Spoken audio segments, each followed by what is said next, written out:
Friday evening hit our townhouse like a loaded question mark. I was sprawled on the living room couch, remote in hand, watching some mindless cop drama when I heard the bedroom door creak open upstairs. The sound of heels clicking against hardwood floated down like a warning bell I should have paid attention to years ago. "Ethan, I'm heading out," Lyla called from the top of the stairs, her voice carrying that casual tone she used when she was about to drop a bomb on my evening. I glanced up from the TV, expecting to see her usual girls' night outfit, jeans, cute top, maybe that black dress she wore to dinner parties. Instead, my wife descended those stairs, wearing what could generously be called fabric, but realistically looked like expensive tissue paper draped over her body.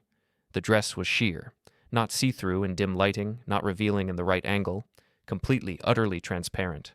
Every curve, every line of her body was on full display as if she'd wrapped herself in cellophane.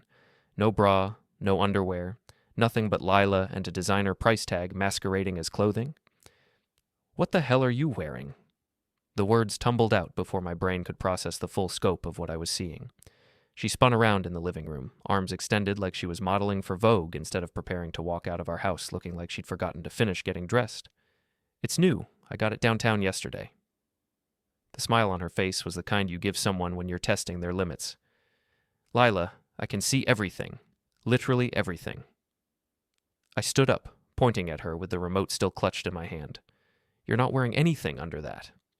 "It's fashion, Ethan. You wouldn't understand." She grabbed her purse, the designer bag I'd bought her for our anniversary last year, and slung it over her shoulder. "I'm meeting the girls at that new club downtown." The girls, Sarah, Monica, and Jessica. I'd known them for 3 years, ever since Lyla and I moved to this neighborhood. They were good people, conservative even. The kind of women who wore cardigans to book club and discussed wine pairings over brunch. "You're going to a club with Sarah dressed like that?" I couldn't keep the disbelief out of my voice.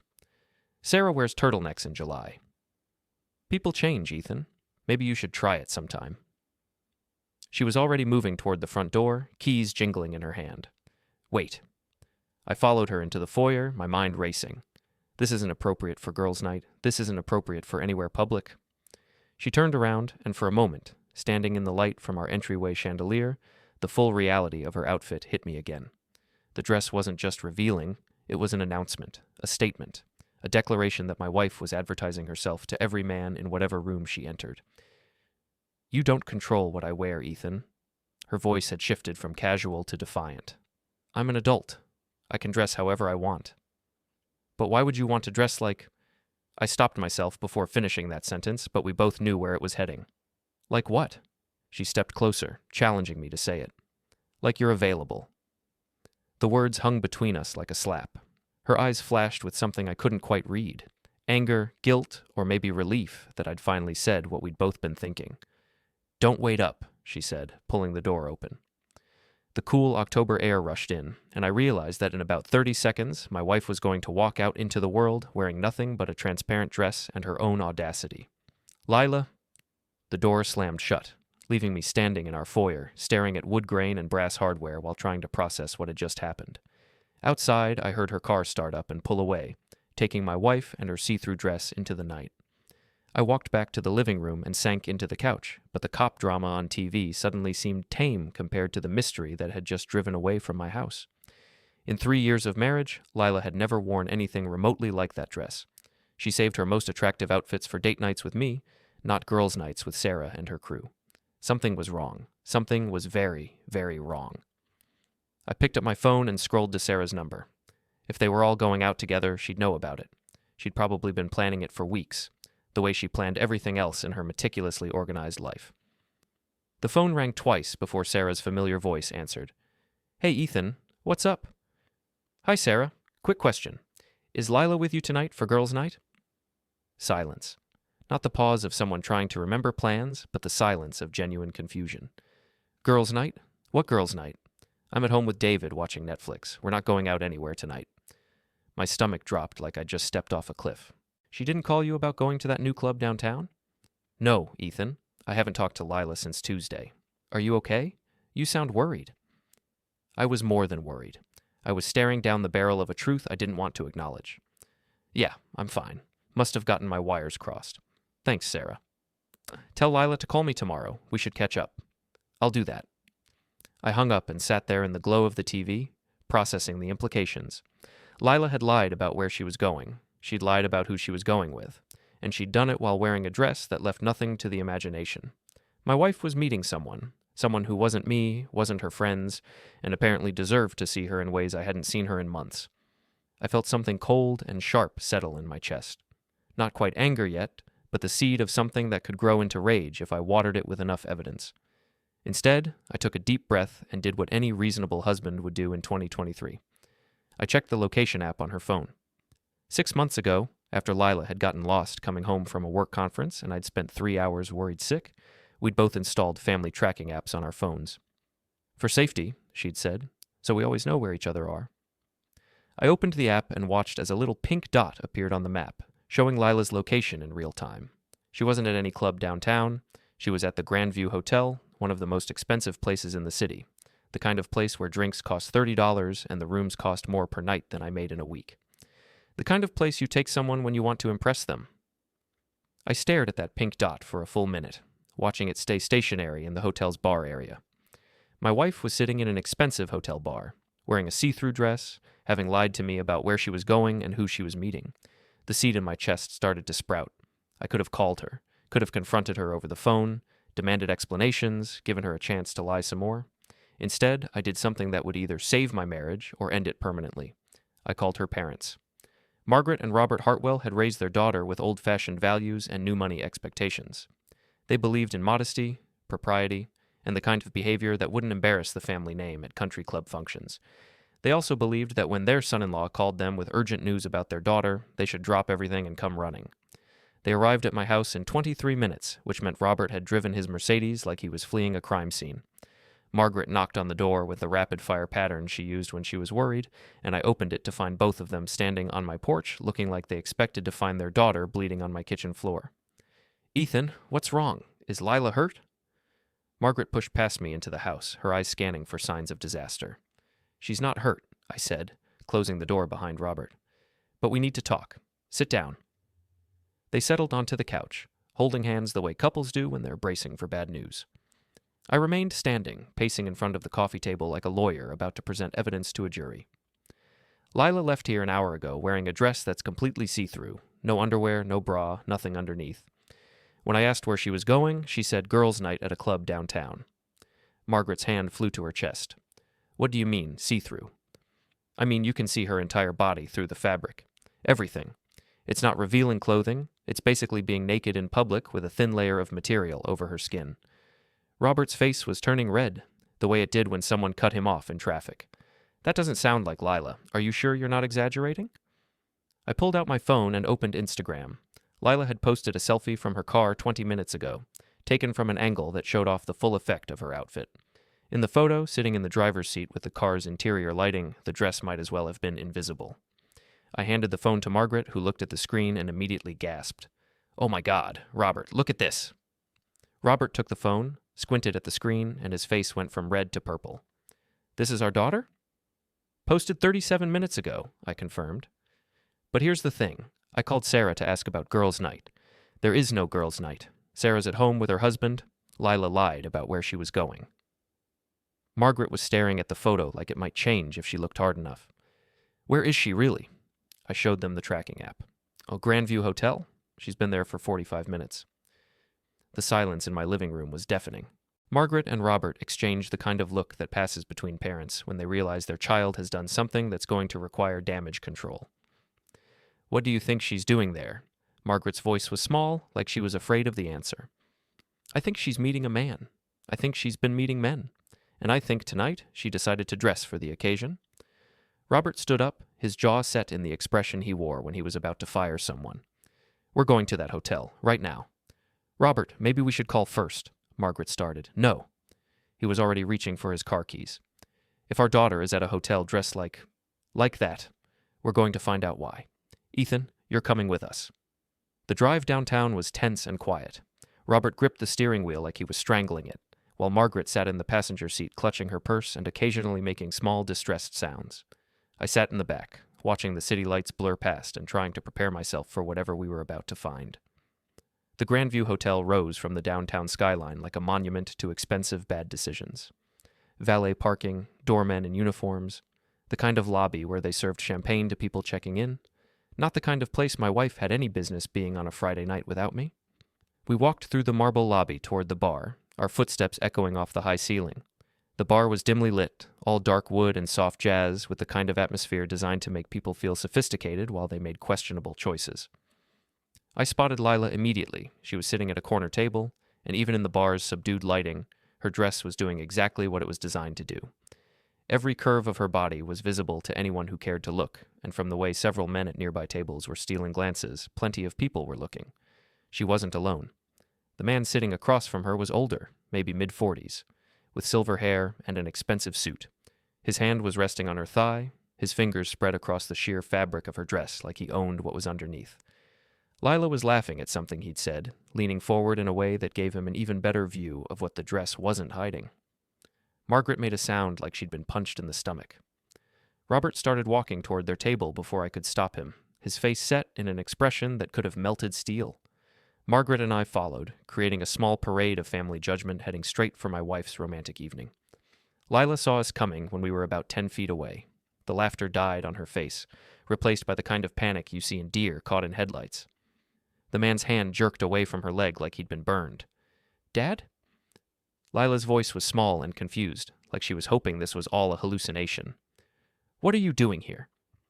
Robert stopped at their table, his hands clenched into fists at his sides. "What am I doing here? What are you doing here, dressed like a prostitute?" The word prostitute cut through the bar's gentle jazz like a fire alarm. Conversations at nearby tables stopped. The man in the expensive suit started to stand up, probably planning to disappear into the crowd, but I stepped behind his chair. "Stay seated," I said quietly. "We're not done here." Margaret had moved to stand next to Robert, tears streaming down her face as she stared at her daughter. "Lyla, honey, what is this? Who is this man?" The man cleared his throat, trying to salvage some dignity from the situation. "I'm sorry. I think there's been some misunderstanding. I was just having drinks with my wife," I interrupted. "The wife who told me she was having girls' night at a club. The wife who's sitting here in a see-through dress letting you put your hands all over her." Lyla was looking around desperately, probably hoping for an escape route that didn't involve walking past her parents and husband. "This isn't what it looks like." "It looks like you're on a date," Robert said, his voice carrying across the bar. "It looks like you're dressed like a whore, sitting with a stranger, letting him touch you while your husband is at home thinking you're with your girlfriends." "Dad, please keep your voice down," Lyla whispered, but it was too late. The entire bar was watching our family drama unfold, and in her transparent dress, Lyla was giving them quite a show. I leaned down to speak to the man, who was looking increasingly uncomfortable. "What's your name?" I don't think that's relevant." "It's relevant to me. You're touching my wife. I'd like to know who you are." He stood up, pulling out his wallet. "Look, I'm just going to pay for the drinks and leave. I don't want any trouble." "Are you paying for more than drinks?" I asked, loud enough for the nearby tables to hear. The question hung in the air like smoke. Lila's face went white, and the man froze with his credit card halfway out of his wallet. "Because my wife doesn't usually dress like this for free drinks," I continued. "And she definitely doesn't let strangers put their hands on her unless there's some kind of transaction involved." "Ethan, stop it," Lyla hissed, but there was no conviction in her voice. She knew I was right, and everyone at that table knew I was right. Margaret was sobbing now, quiet tears that spoke of a mother's heart breaking in real time. "How could you do this to yourself? How could you do this to your family?" The man threw a $100 bill on the table and pushed past me, disappearing into the crowd without another word. Smart move on his part. Cowardly, but smart. Lyla sat alone at the table now, her see-through dress making her look vulnerable and exposed under the bar lights. She was beautiful. She'd always been beautiful. But sitting there in that transparent fabric, abandoned by her date and surrounded by her family's disappointment, she looked more like a cautionary tale than a woman. "We're leaving," Robert announced. "All of us. Now." "I drove myself," Lyla started. "You're coming with us," Margaret said firmly. "We're not leaving you here dressed like that." The walk through the hotel lobby was a parade of shame. Lila's dress, which had been designed to attract attention, was now attracting the wrong kind of attention.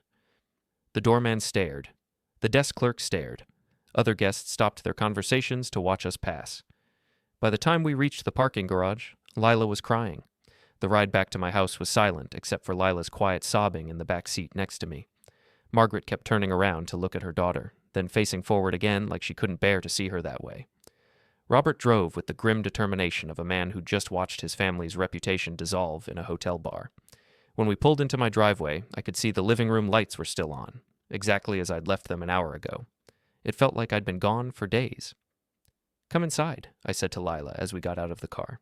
"We need to talk." She followed me to the front door, her arms wrapped around herself like she was cold. The October air was crisp, and her see-through dress provided about as much warmth as tissue paper. Margaret and Robert flanked her on either side, a honor guard of parental disappointment. In the bright light of our foyer, the full effect of Lila's outfit was even more shocking than it had been at the hotel. Every detail of her body was visible through the sheer fabric, the curves, the shadows, everything. She looked like she was wearing water. "Sit down," I said, pointing to the couch.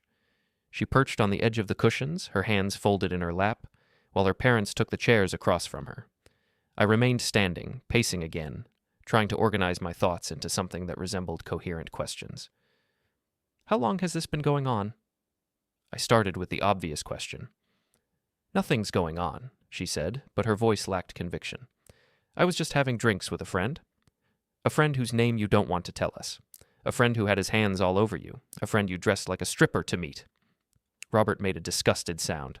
"Lyla, we raised you better than this." "You don't understand," she said, tears starting fresh. "It's not what you think." I pulled out my phone and opened her Instagram account. "Let's talk about what I think. I think you've been lying to me for months. I think tonight wasn't the first time you've dressed like this to meet men, and I think you've been documenting it." I scrolled through her recent posts, looking for evidence I'd missed before. There it was, photos from the past few months that I'd dismissed as her being more confident, more adventurous with her style. But looking at them now, with the context of tonight's revelation, they told a different story. "Here's a photo from 3 weeks ago. You told me you were going to Monica's house for a book club meeting." I showed the screen to her parents. "Does this look like book club attire to you?" The photo showed Lyla in a tight, low-cut dress, posing in what I now recognized as another hotel bar. The caption read, "Girls' Night Out, living my best life." Margaret gasped. "That's the same hotel. And here's one from last month." I swiped to another photo. "You told me you were working late, but the timestamp on this photo is 9 p.m. and you're clearly not at your office." This photo showed Lyla in a short skirt and revealing top, sitting at a restaurant I'd never been to. In the background, barely visible, was the edge of a man's hand holding a wine glass. "Ethan, you're reading too much into social media posts," Lyla said weakly. "Am I?" I opened the location tracking app and showed her the screen. "Because according to this, you've been to the Grandview Hotel 7 times in the past 2 months. 7 times, Lyla. When were you planning to tell me about your new favorite hangout spot?" Her face crumpled. The evidence was overwhelming, and we both knew it. Robert stood up, his face red with anger. "Are you having an affair?" "It's not an affair," Lyla said quickly. "It's not like that." "Then what is it like?" Margaret asked, her voice breaking.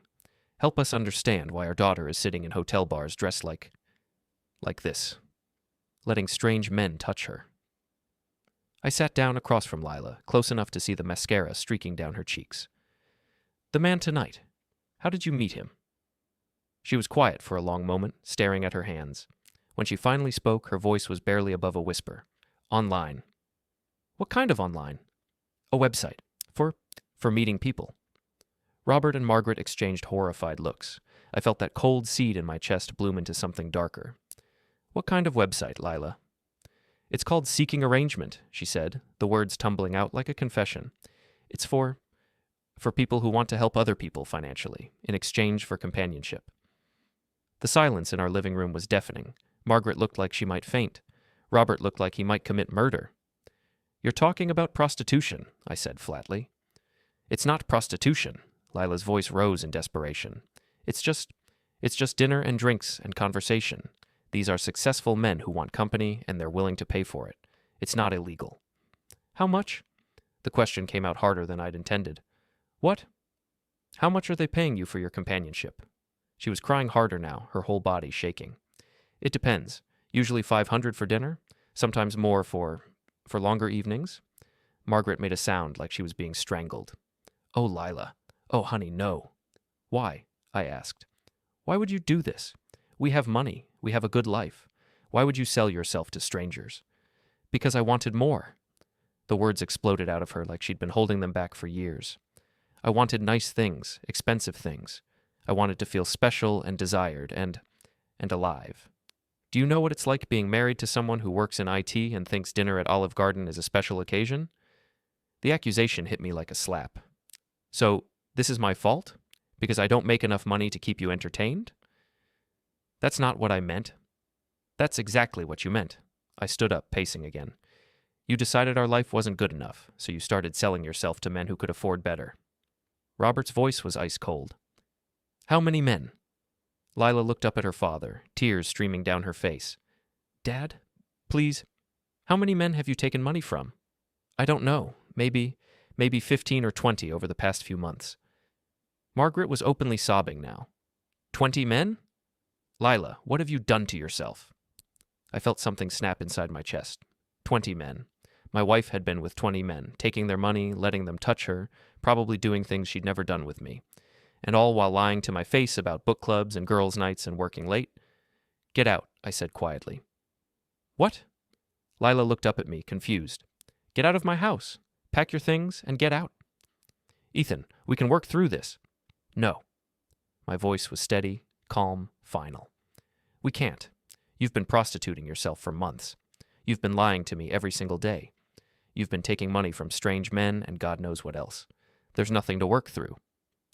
Robert and Margaret were staring at me like I'd just announced I was joining the circus, but I could see understanding in their eyes. Their daughter had crossed a line that couldn't be uncrossed. Where will I go? Lyla asked, her voice small and broken. That's not my problem anymore, I said. You should have thought about that before you decided to become a prostitute. Stop calling me that. What would you prefer? Escort, companion, sugar baby? I looked at her sitting there in her transparent dress, mascara running down her cheeks, and felt nothing but disgust. You took money from men in exchange for your body. There's a word for that, and we all know what it is. Margaret stood up, her purse clutched against her chest like armor. Robert, we should go. Mom, please. Lyla reached for her mother, but Margaret stepped back. Don't touch me. Not dressed like that. Not after what you've told us. Margaret's voice was shaking with disappointment and grief. I don't know who you are anymore, but you're not the daughter I raised. Robert was already heading for the door. Come on, Margaret, we've heard enough. Dad, wait. Lyla jumped up from the couch, but her father didn't turn around. You're not welcome in our house, he said without looking back. Not until you figure out how to be a decent human being again. The front door slammed behind them, leaving Lyla and me alone in the living room. She stood there in her see-through dress, abandoned by her parents, her marriage in ruins, her secret life exposed and judged. Ethan, please, she whispered. I can change. I can stop. We can go to counseling. I looked at my wife, really looked at her, and tried to find some trace of the woman I'd married 3 years ago, but all I could see was a stranger who'd been living a double life, selling herself to the highest bidder while I paid the mortgage and bought her anniversary gifts. Pack your things, I said.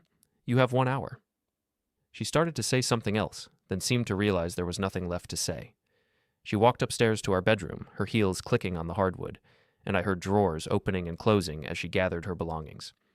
I sat back down on the couch and stared at the TV, which was still playing the same cop drama I'd been watching when this whole nightmare started. 2 hours ago, I'd been a married man with a normal life. Now I was sitting alone in my house, listening to my prostitute wife pack her bags upstairs. The strangest part was how calm I felt.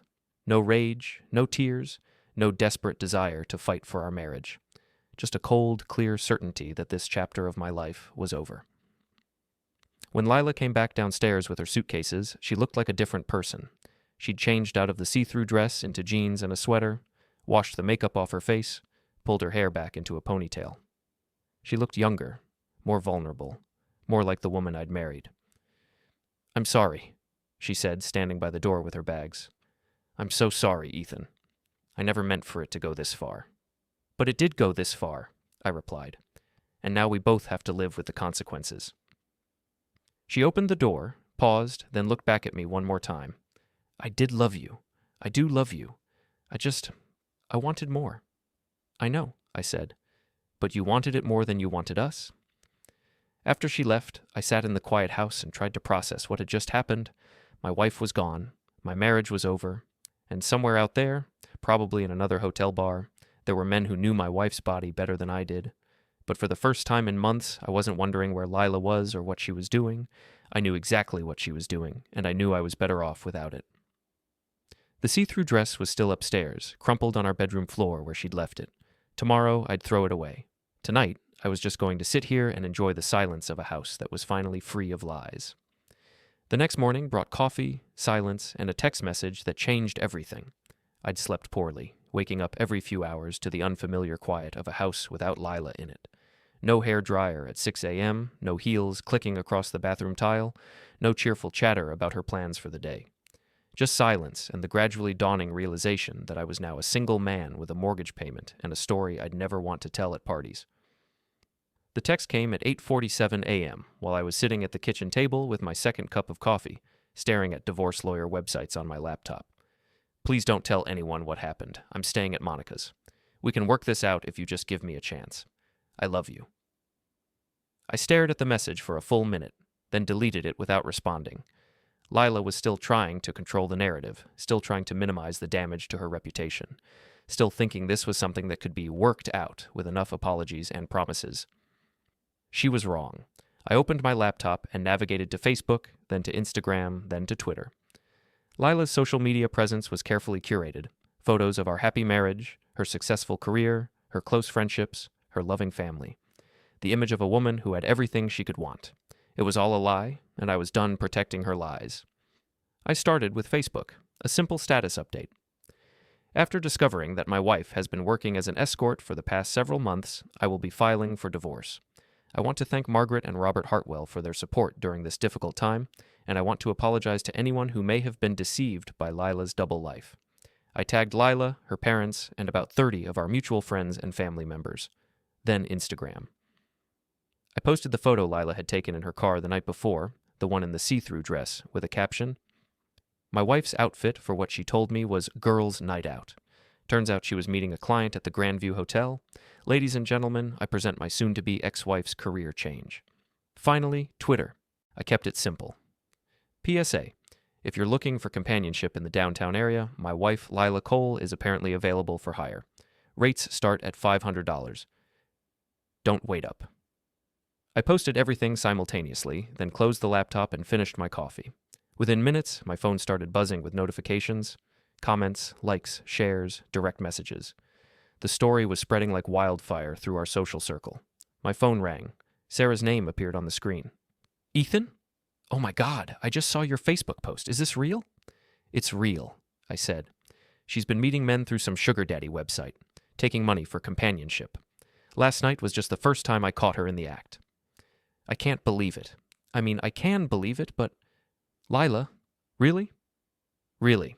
Her parents disowned her last night. She's staying with Monica now, apparently. Monica's not going to be happy about that.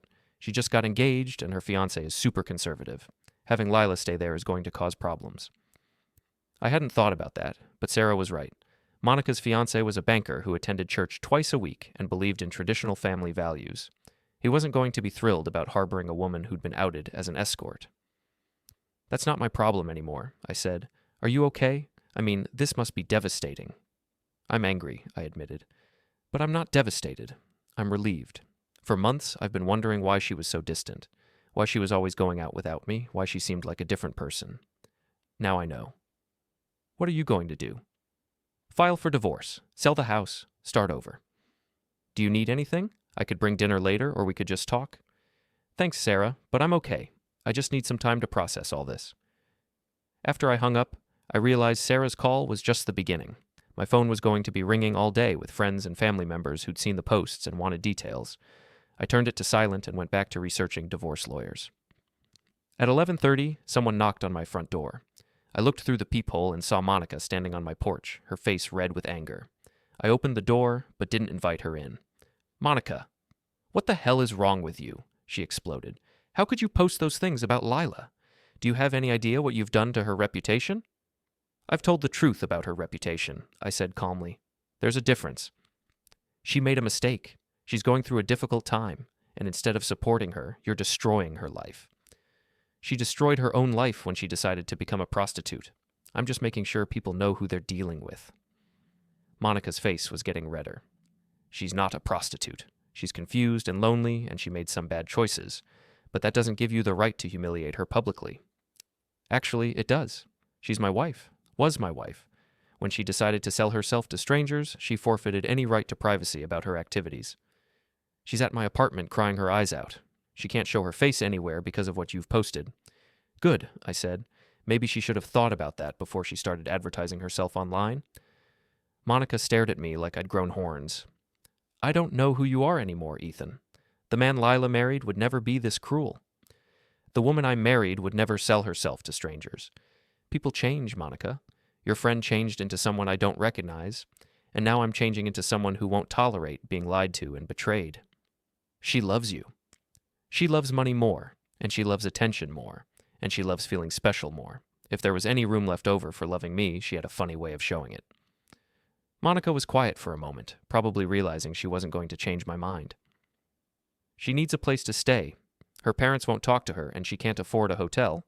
Not my problem. She's your wife.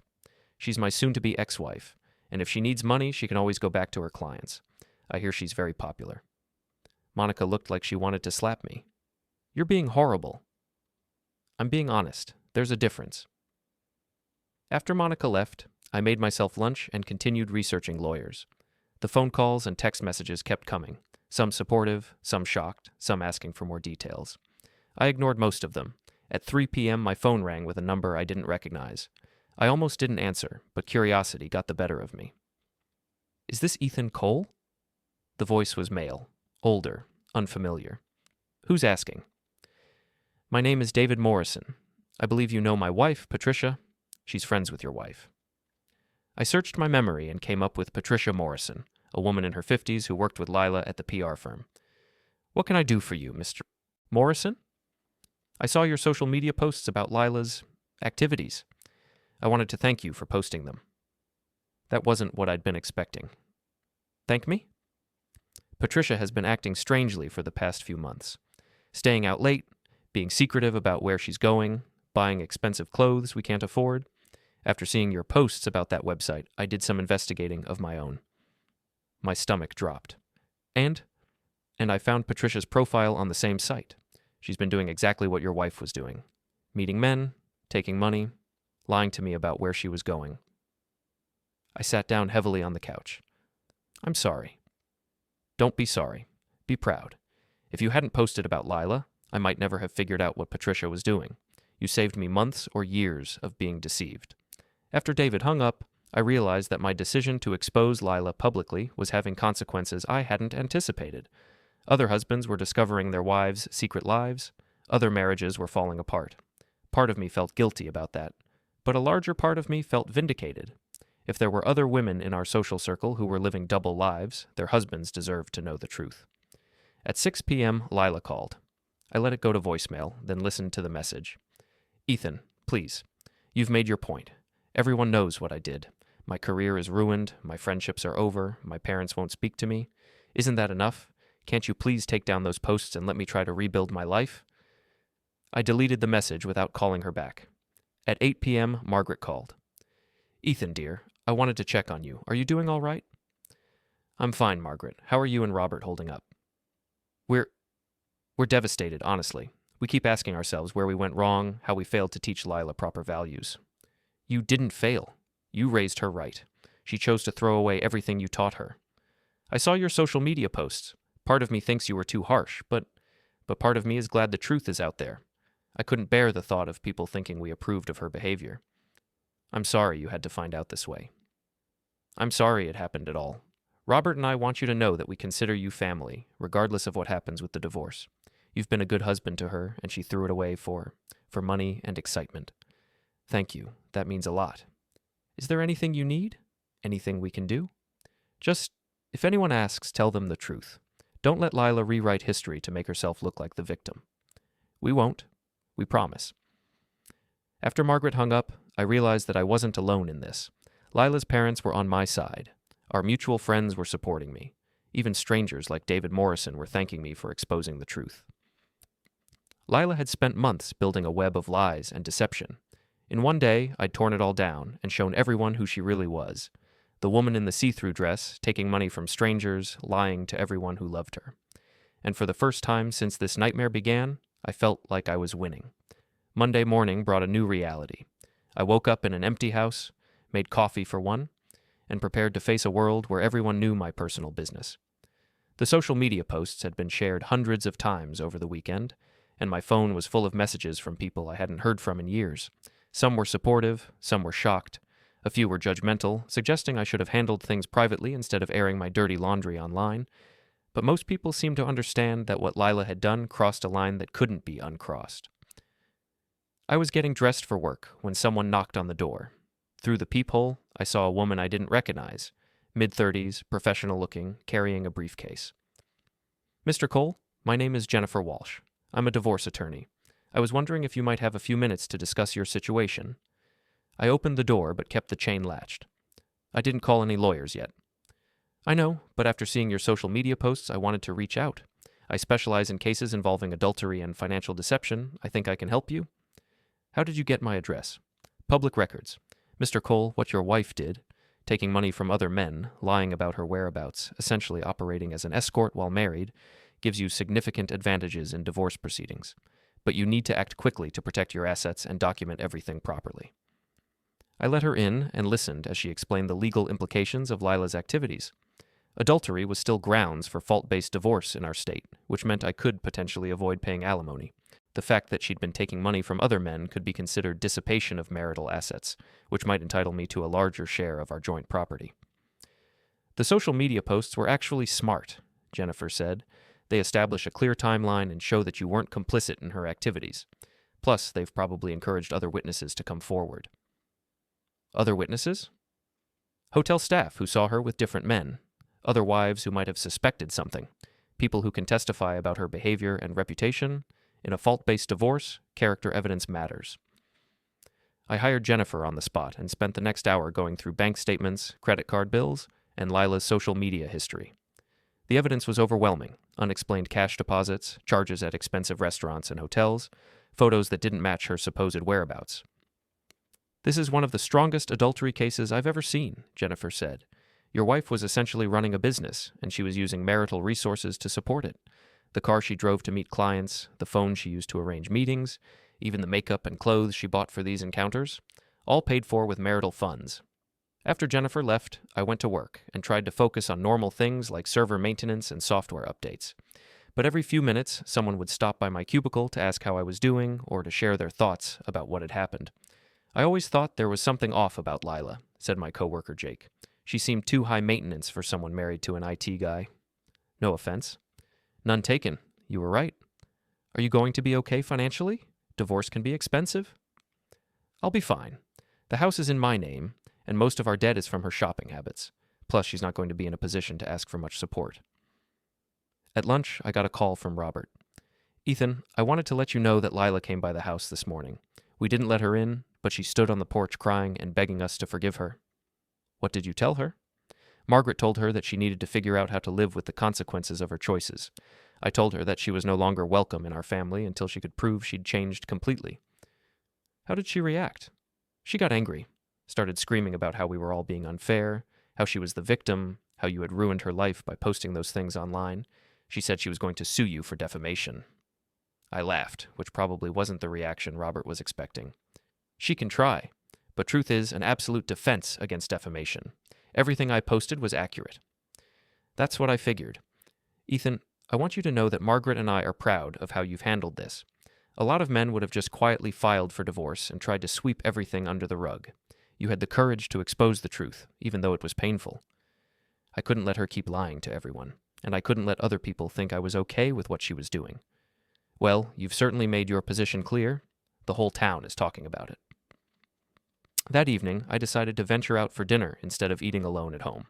I chose a restaurant downtown, not far from the Grandview Hotel where I'd found Lyla 3 days earlier. I wanted to test the waters to see how people would react to seeing me in public. The hostess recognized me immediately. "Mr. Cole, I saw the news about everything. I'm so sorry you had to go through that." "Thank you. Table for one, please." She seated me in a quiet corner, and I ordered a beer and a burger. Halfway through my meal, a woman approached my table. She looked familiar, but I couldn't place her. "Excuse me, are you Ethan Cole?" "Yes." "My name is Rebecca Martinez. My husband and I own the auto repair shop on 5th Street. I wanted to thank you for what you did." "Thank me?"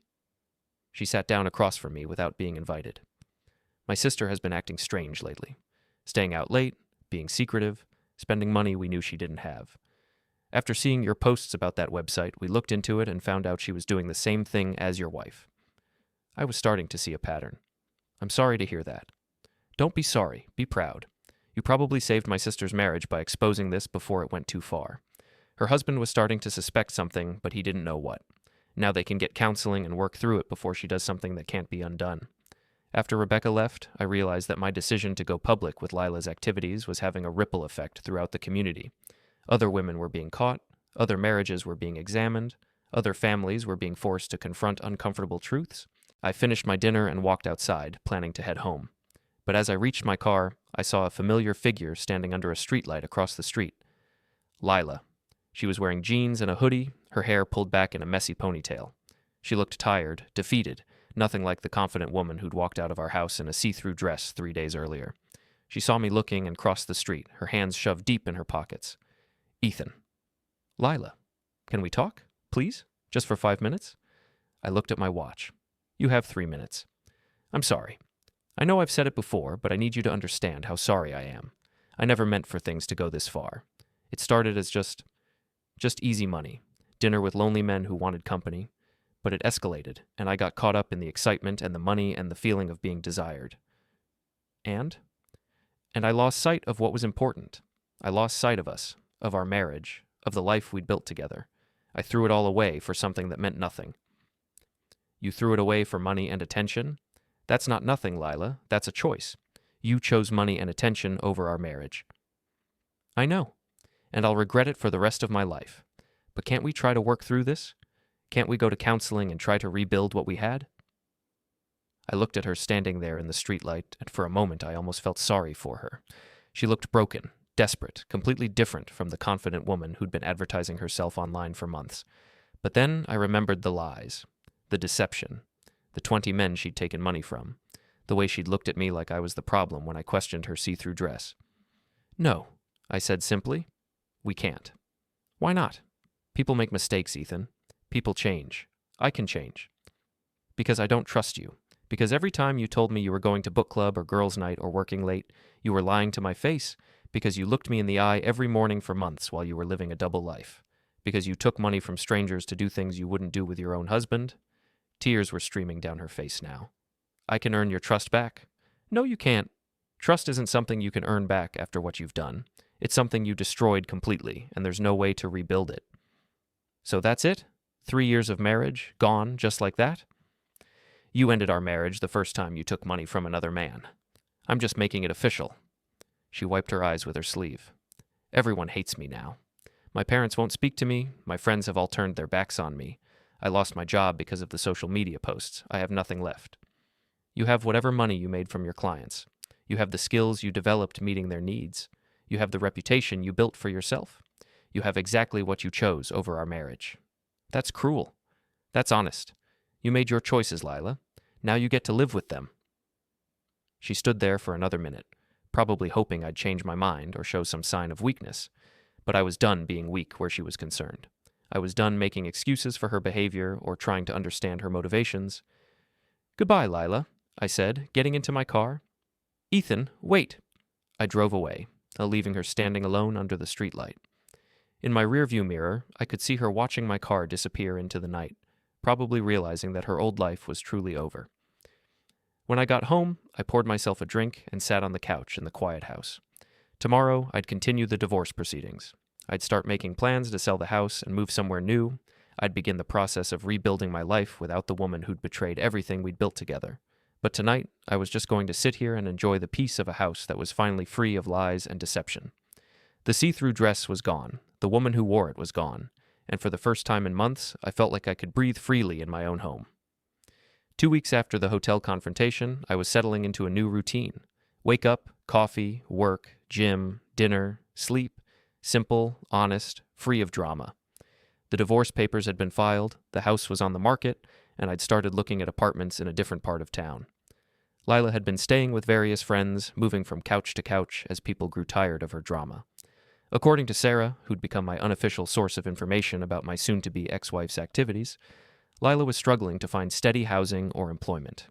The social media posts had followed her everywhere, making it difficult to start fresh.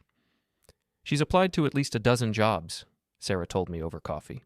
But every time they Google her name, those posts come up, along with all the news articles that picked up the story. The story had indeed been picked up by local news outlets, then regional blogs, then national websites that specialized in social media drama. Local woman's double life exposed by husband's social media posts had become a cautionary tale about the dangers of living lies in the digital age. I almost feel sorry for her, Sarah continued. Almost. But then I remember how she lied to all of us for months, and the sympathy fades pretty quickly.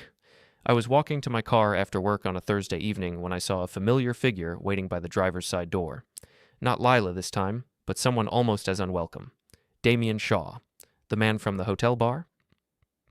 He was older than I'd initially thought, maybe early 50s, with silver hair and expensive clothes that couldn't quite hide the soft body of someone who spent more time at business dinners than at the gym. He looked nervous, which was smart of him. "Mr. Cole, I was hoping we could talk." "About what?" "About your wife, about the situation, about making this whole thing go away." I almost laughed. "Making it go away? You mean making the truth go away?" "I mean making the public humiliation go away. For all of us." He reached into his jacket and pulled out an envelope. "I'm prepared to offer you $50,000 to remove those social media posts and sign a non-disclosure agreement about what happened at the hotel." I stared at the envelope without taking it. "You want to pay me to keep quiet about the fact that my wife was essentially working as an escort?" "I want to pay you to be reasonable. What happened between Lyla and me was a private matter between consenting adults. You've turned it into a public spectacle that's damaging both of our reputations." "Your reputation? What about your reputation?" "I have a business to run. I have a family. This scandal is affecting both." "Good," I said. "Maybe you should have thought about that before you decided to pay for companionship from married women." His face flushed red. "Look, I understand you're angry, but continuing to humiliate Lyla isn't going to save your marriage or make you feel better. It's just going to destroy more lives unnecessarily." "Unnecessarily?" "My wife was taking money from men like you for months. She was lying to me every single day. She was essentially prostituting herself while I paid the mortgage and bought her anniversary gifts. And you think exposing that is unnecessary?" "I think it's vindictive. I think it's justice." Damien shifted uncomfortably, probably realizing his approach wasn't working. $75,000. Final offer. "Not interested." $100,000. Still not interested. "What do you want then? What will it take to make this go away?" I looked at this man who'd been paying my wife for her company, who'd had his hands all over her in that hotel bar, who was now trying to buy his way out of the consequences of his actions. "I want you to understand something," I said quietly. "You didn't just pay for a night out with an available woman. You paid for a night out with someone's wife. You participated in the destruction of my marriage. You helped turn my wife into someone I didn't recognize. She came to me willingly. She came to you because men like you make it profitable for women like her to betray their families. You created a market for married women to sell themselves, and then you act surprised when someone gets hurt. I never forced anyone to do anything. No, you just made it financially attractive for them to destroy their marriages. You just created a situation where my wife could make more money in one evening with you than I could give her in a month of honest work." Damien was quiet for a moment, probably beginning to understand that this wasn't a negotiation he was going to win. "The posts stay up," I continued. "The truth stays public, and if you ever contact me again, I'll make sure your wife and business partners know exactly what kind of man they're dealing with." "You don't understand the kind of people you're messing with," he said, his voice taking on a threatening tone. "Are you threatening me?" "I'm explaining reality. I have resources, connections, ways of making life difficult for people who cause problems for me." I pulled out my phone and started recording. "Could you repeat that? I want to make sure I have your threat on record for when I file the police report." His face went white. "I wasn't threatening you." It sounded like a threat to me. Something about having ways of making life difficult for people who cause problems for you. Should I play it back? Damien backed away from my car, his hands raised. "This conversation is over." "Yes, it is. And if I see you again, if you contact me again, if you even drive down my street, I'll post our entire conversation online along with your full name and business information. Are we clear?" He didn't answer, just turned and walked quickly toward a black BMW parked across the street. I watched him drive away, then got in my own car and sat there for a minute, processing what had just happened. The man had tried to bribe me into silence, then threatened me when bribery didn't work, which meant the truth I'd posted was causing him serious problems worth $100,000 to make disappear. That evening, I called Jennifer Walsh to tell her about the encounter. "He offered you money to remove the posts?" she asked. "Started at $50,000, went up to $100,000. That's actually helpful for our case. It shows that your posts were truthful and that the people involved know they were truthful. If they were false or defamatory, he would have threatened to sue you, not tried to pay you to remove them. He did threaten me when the money didn't work. Even better, document everything. If he contacts you again, we can file for a restraining order and possibly press charges for harassment or intimidation." After I hung up with Jennifer, I realized that my decision to expose Lila's activities publicly was having consequences I'd never anticipated, not just for other wives and marriages in our community, but for the men who'd been paying for their services. These men had operated in secret, confident that the women they were paying would never expose them. They'd never expected to face public scrutiny or social consequences for their actions.